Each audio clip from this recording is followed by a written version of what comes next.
Aklat ng Awit, chapter 19, verse 7 to 14. Ang batas ni Yahweh. Ang batas ng Panginoon ay batas na walang kulang.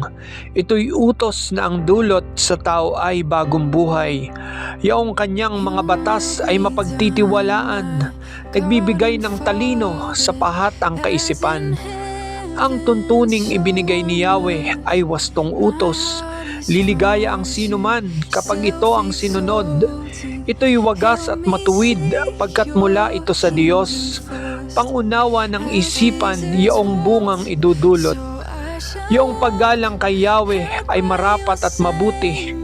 Isang banal na tungkulin na iiral na parati. Pati ang mga hatol niya ay matuwid na kahatulan. Kapag siya ang humatol, ang pasya ay pantay-pantay.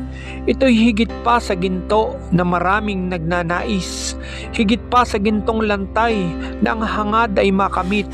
Matamis pa kaysa pulot, sa pulot na sakdal tamis. Kahit anong pulot ito na dalisay at malinis. Ang utos mo, Panginoon, sa alipin mo at lingkod ay mayroong gantimpala kapag aking sinunod. Walang taong pumupuna sa gawa niyang hindi angkop.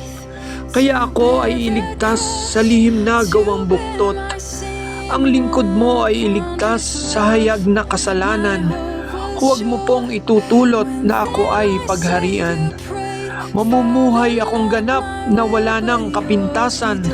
Ako'y lubos na lalaya sa kuko ng kasalanan.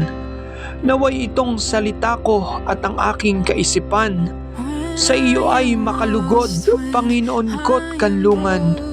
O ikaw na kublihan kong ang dulot ay kaligtasan. Amen.